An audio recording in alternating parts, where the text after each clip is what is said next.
నమస్తే రమగారు. నమస్తే జయ. రమగారు, మనం శ్రీదత్తుడి కథ ఒకటి చెప్పుకుంటూ ఉన్నాం, పునర్జన్మలు వీటి గురించి. ఈ శ్రీదర్శనుడు ఏం చేశాడు? నిద్రలోనే వెళ్ళి అనంగ మంజరి దగ్గరికి వెళ్ళాడు. ఇద్దరు నగలు మార్చుకున్నారు. ఇతను ఇంటికి నిద్రలోనే వచ్చేసాడు. ఆ అమ్మాయిని ఎవరినో చూశానండి, దానికోసం బెంగ పెట్టుకోవటం మొదలు పెట్టాడు. వీళ్ళకి ఏం చేయాలో తెలియలే. ఈ రాజుకి ఇతని భార్యకిను, ఈయన పెంచుకున్నాడు కదా, అవును, పెంచుకున్న రాజుగారికి ఈ భార్యకి అర్థం కావట్లేదు అనమాట. పద్మిష్ట ఇతని భార్య పేరు. అక్కడి నుంచి ఏమైంది, ఆ అనంగ మంజరి తండ్రి పొద్దునే లేచి కూతురుని చూశాడు. చూస్తే అమ్మాయిని మగవాళ్ళు వేసుకునే ఆభరణాలు వేసుకుని కనపడింది. ఆభరణాల్లో తేడా ఉంటాయి. స్త్రీ ఆభరణాలు వేరు, పురుషాభరణాలు వేరు. ఇక్కడ కట్టుకునేవి అవి కూడా తేడా ఉంటాయి. ఆడవాళ్ళ వంకీలు ఉంటాయి కదా, మగవాళ్ళది వెనకాల తాళ్ళు వస్తాయన్నమాట. ఇదేమిటమ్మా ఇట్లా మగవేషం వేసావు, ఈ వస్తువులన్నీ ఏమిటి అని అడిగాడు. అడిగితే అమ్మాయిని బికమం వేసి, నిన్న రాత్రి కల్లో ఎవరో నాకు కనపడ్డారు. అతనిది ఎక్కడో ఏ దేశమో నాకు తెలీదు, ఆయన పేరు మాత్రం శ్రీదర్శనుడు. మేమిద్దరం నగలు మార్చుకున్నాము, గాంధర్వ విధిని వివాహం చేసుకోదలుచుకున్నాము, ఇలా అయింది, అతను మాయమైపోయాడు అని ఏడవటం మొదలుపెట్టి. వీళ్ళకి ఎక్కడ వాళ్ళు ఉన్నది హంసద్వీపం ఎక్కడో, అది ఏదో సప్త సముద్రాల అవతల. దానికి ఏం చేయాలో వాళ్ళకి తెలియలేదు.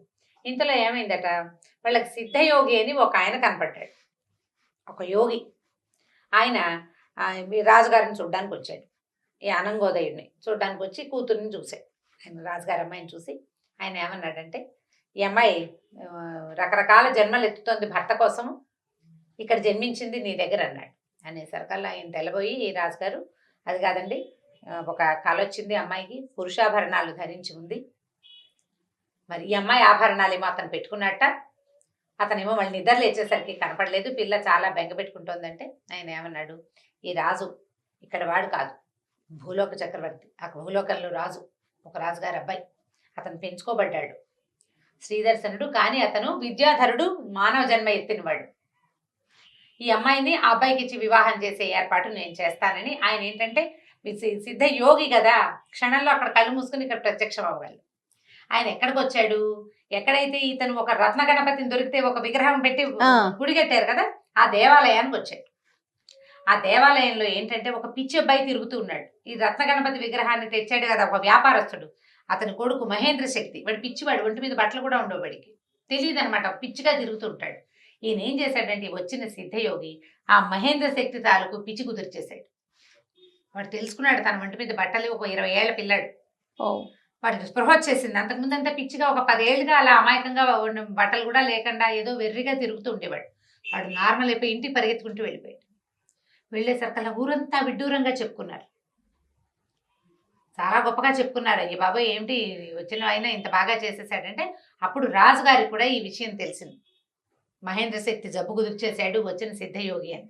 అప్పుడు ఆయన ఏం చేశాడంటే, కోడల్ని తీసుకుని ఆ సిద్ధయోగిని చూడడానికి వెళ్ళాడు. మీరు మహేంద్ర శక్తి జబ్బు కుదిర్చేశారు, మా అబ్బాయి జబ్బు కూడా కుదర్చండి.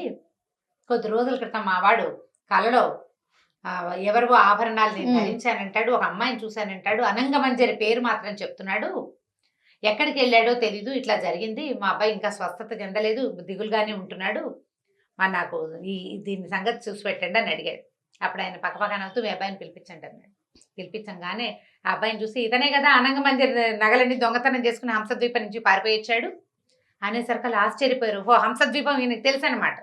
అక్కడి నుంచి ఆయన ఏం చేశాడంటే, ఈ శ్రీదత్తుడిని, ఇతన్ని శ్రీదర్శనుడిని తనతో పాటు హంసద్వీపానికి తీసుకెళ్ళిపోయాడు. కళ్ళు మూసుకుని తెరిచేలోగా తీసుకెళ్ళాడు. కాలగమన విద్య అంటారు దాన్ని. ఇక్కడున్న నిమిషాల్లోనే మళ్ళీ అక్కడ ప్రత్యక్షం అయిపోతారనమాట. అక్కడికి తీసుకెళ్ళిపోయారు. ఇక్కడ అంతర్ధానం అయిపోతారు, అక్కడ ప్రత్యక్షం అయిపోతారు. సూపర్ కదండి. మనకు దొరికితే బాగుంటుంది, క్యాబులు వెతుక్కోలేక చచ్చిపోతారు. అక్కడి నుంచి అక్కడికి వెళ్ళాక ఆ అనంగ మంజరిని ఇచ్చి అతనికి శాస్త్రోక్తంగా వివాహం చేసి ఆ అమ్మాయిని ఇచ్చి పంపించేశారు. ఈ శ్రీదర్శనుడు ఈ అనంగ మంజరి పద్మిష్టతోటి హాయిగా కాపురం చేసుకుంటూ చక్కగా కులాసాగా ఉన్నాడు. వీళ్ళిద్దరు భలే కలిసి ఉండేవాళ్ళు. ఎంత బాగా కలిసి ఉండేవాళ్ళో. వీళ్ళిద్దరికీ కొంతకాలం తర్వాత అనంగసేనుడు పద్మసేనుడు అని 2 కుమారులు కలిగారు, చెరుకో అబ్బాయి. పిల్లలతోటి చాలా బాగున్నాడు. పెద్దరాజు గారు కాలం చేశారు, ఇతను రాజు అయిపోయాడు. ఈ రాజు అయిన తర్వాత ఏమైందంటే, ఒకనాడు 4-5 గంటల వేళ భార్యలతో కలిసి ఈయన రాజుగారు వ్యాహ్యాలకి వెళ్ళాడు. కోట బయటికి వెళ్తుంటే ఒక బ్రాహ్మడు ఒక ఆయన వచ్చి పెద్దగా ఏడుస్తూ ఏమిటో ఏదో విచిత్రంగా మాట్లాడుతున్నాడు అనమాట. అది ఆ మాటలు ఎలా ఉన్నాయంటే, ఓ ఇద్దరు ఆడవాళ్ళు ఎవరో నీ కోసం పుట్టారు, వాళ్ళు చనిపోతున్నారు, నువ్వెప్పుడు వెళ్తావు అంటాడు. తమాషాగా మాట్లాడతాడనమాట. రాజుకు అర్థం కాదు, నాకు అర్థం కావట్లేదండి అన్నాడు. అని మీకు అర్థమైందా అని వెనక్కి తిరిగి చూశాడు భార్యలు ఇద్దరికేసి. వాళ్ళిద్దరు ఏడుస్తున్నారు. ఆయనకి అర్థం కాలేదు. ఆ ఏడుస్తూ ఏడుస్తూ ఇద్దరు కళ్ళు తిరిగి పడిపోయారు, చనిపోయారు అమ్మాయిలు. భార్యలు ఇద్దరు పోయారు. ఈయన ఏం చేయాలో తెలియలే. ఆయన స్పృహ తప్పిపోయాడు. బాగా చనిపోయిన సంగతి అర్థమైపోయింది. ఇక సైనికులు వాళ్ళు వీళ్ళు అంతా పరిగెత్తుకొచ్చి రాజుగారిని ఇంట్లో తీసుకెళ్లారు. ఇద్దరు రాణుల భౌతిక దేహ కాయాలని లోపలికి తీసుకుపోయారు. సరే, వాళ్ళకి చేయవలసిన అన్ని కర్మలు చేసేసాడు రాజు. చేసిన తర్వాత భార్యలు లేక ఉండలేకపోయేవాడట అతను. ఉండలేక ఒకనాడు అట్లా వ్యాహ్యాలకి బయలుదేరి అలా నడుచుకుంటూ వెళ్ళేసరికల్లా ఒక శ్మశానం పక్క నుంచి వెళ్ళేట బయటికి. అంటే తిరుగుతున్నాడు. తిరుగుతుంటే ఆ శ్మశానానికి ఒక పెడగా ఒక పెద్ద చెట్టు ఉంది. మామిడి చెట్టు, చింత చెట్టు లాగా కనపడుతోంది. ఆ చెట్టు కింద నుంచి ఓ ఇద్దరు ఆడవాళ్ళు వచ్చారట బయటికి. చక్కగా ఉన్నారు. వాళ్ళు వచ్చి, రండి ఇక్కడ విశ్రాంతి తీసుకుందరుగా అని పిలిస్తే ఈయన ఏదో ధోరణిగా ఉన్నాడు. వెళ్ళాడు వాళ్ళతోటి. వెళ్ళేసరికల్లా కూర్చోబెట్టారు. ఏదో మంచినీళ్ళు తాగడానికి ఇచ్చారు. కాస్త సుగంధంగా వాసన వచ్చే మంచి ద్రవ్యం ఒకటి ఇచ్చారు తాగడానికి. ఎవరు మీరు అన్నాడు. అనేసరికల్లా వీళ్ళు ఏం చెప్పారంటే ఒక పాత కథ చెప్పారు, ఒక పునర్జన్మ కథ. పూర్వం కాశీనగరంలో కమలగర్భుడు అని ఒక బ్రాహ్మణుడు ఉండేవాడు. ఆయనకి ద్యుతి బల అని ఇద్దరు భార్యలు ఉండేవాళ్ళు. ఇద్దరు భార్యలు. వాళ్ళిద్దరూ ఎంతో ప్రేమగా ఉండేవారు. అయితే వీళ్ళకి సంతానం కలగలేదు. ఆయన రోజు హోమం చేసేవాడు. హోమం చేసినప్పుడు ఆ హోమంలో ఈ భార్యలు ఆయన ఏం దండం పెట్టుకునేవాళ్ళు అంటే, వచ్చే జన్మ కూడా మేము ఇలాగే భార్యాభర్తలుగా జన్మించాలని కోరుకునేవాళ్ళు. ఆ భార్యలిద్దరే తనకు కావాలని వాళ్ళు భర్తతోటే తమిద్దరము అతనితో ఉండాలని కోరుకునేవాళ్ళు. చాలా కాలం తర్వాత సంతానం లేకే మరణించారు వాళ్ళు. ఈ మరణించిన కమలగర్భుడు ఎవరిలాగా పుట్టాడు? దీప్తశిఖుడు అనే విద్యాధర యువకుడుగా పుట్టాడు. ఓహో. ఈ అమ్మాయిలిద్దరు, ఇతని భార్యలిద్దరు జ్యోతిర్లేఖ, ధూమలేఖ అని ఇద్దరు అమ్మాయిలుగా ఇంకొక విద్యాధర కుటుంబంలో పుట్టారు. చాలా కాలం తర్వాత వాళ్ళు తెలుసుకున్నారు, తమిద్దరం మొదటి జన్మించామని ఇట్లా, కానీ తమకి భర్తగా ఉండవలసిన వాడు ఇలా దీప్తశిఖుడుగా పుట్టాడు అని. ఆ దీప్తశిఖుడిని కలుద్దామని వాళ్ళు అమ్మాయిలిద్దరూ వచ్చేసరికల్లా దీప్తశిఖుడు అట్టహాసుడు ఇద్దరు కలిసే కదా శాపం పొందారు. నలకూబరుడి శాపం వల్ల అట్టహాసుడు తండ్రిగాను, దీప్తశిఖుడు అతని కొడుకుగాను, అన్నదమ్ముడు ఇద్దరు భూలోకంలో పుట్టారు. దాంతో ఈ ధూమలేఖ తర్వాత జ్యోతిర్లేఖ ఇద్దరు వీళ్ళేమనుకున్నారు, మళ్ళీ మనం భూలోకంలో పుట్టాల్సిందే భర్తని పొందటానికి. అతను మానవ జన్మ ఎత్తి ఎప్పటికొస్తాడు పైకి. అందుకని అతని భార్యలుగా పుట్టడం కోసం విద్యాధరులుగా తమ జీవితాన్ని చాలించుకుని, ఒక అమ్మాయి ఏమో పద్మిష్టగా బ్రాహ్మణ కన్యగా ఇక్కడ ముఖరకుడు చెల్లెలుగా పుట్టింది. రెండో అమ్మాయి ఏమో అనంగసేనుడు అక్కడికి వెళ్ళాడు కదా, అనంగమంజరిగా పుట్టిందనమాట. అనంగమంజరిగా పుట్టింది. వాళ్ళిద్దరూ ఈ రాజుగారి దగ్గరికి వచ్చేసారు. పెళ్లి చేసుకున్నారు చెరో రకంగాను. ఓ అమ్మాయి ఏమో రోడ్డు మీద మాట్లాడుకుని పెళ్లి చేసేసుకున్నారు.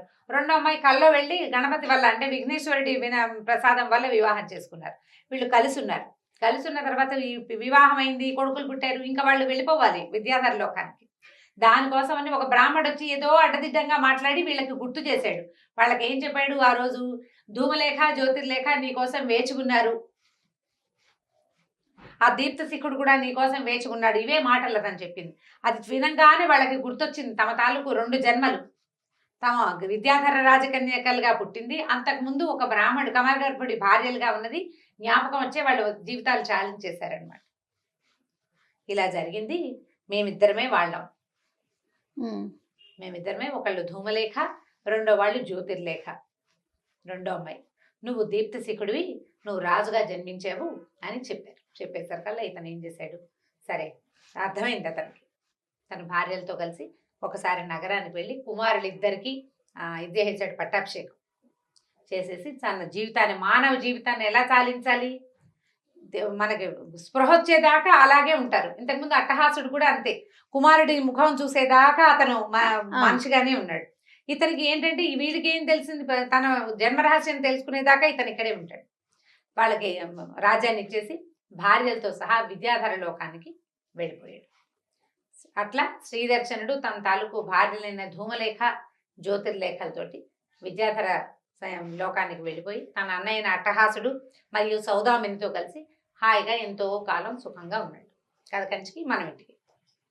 సూపర్. 3 జన్మల కథలు వచ్చినాయి చూడండి వరుసగా. వాళ్ళే మళ్ళీ పుట్టడం, ఈ మళ్ళీ పుట్టిన వాళ్ళు మళ్ళీ వెనక్కి వెళ్ళిపోవటం ఇప్పుడు కూడా జరుగుతాయి. అలాంటివి మాత్రం అడగండి. ఓన్లీ స్టోరీస్ కే పరిమితం. కథా సరిసాగరంలో కథలు అందులో ఉన్నాయి ఇలాంటివి. ఓకే, రైట్ రమ్మ గారు, నమస్తే. నమస్తే జయ. ఈ వీడియో కనుక మీకు నచ్చినట్లయితే లైక్ చేయండి, షేర్ చేయండి. మరిన్ని ఇంట్రెస్టింగ్ వీడియోస్ కోసం మా ఛానల్ని సబ్స్క్రైబ్ చేసుకోండి.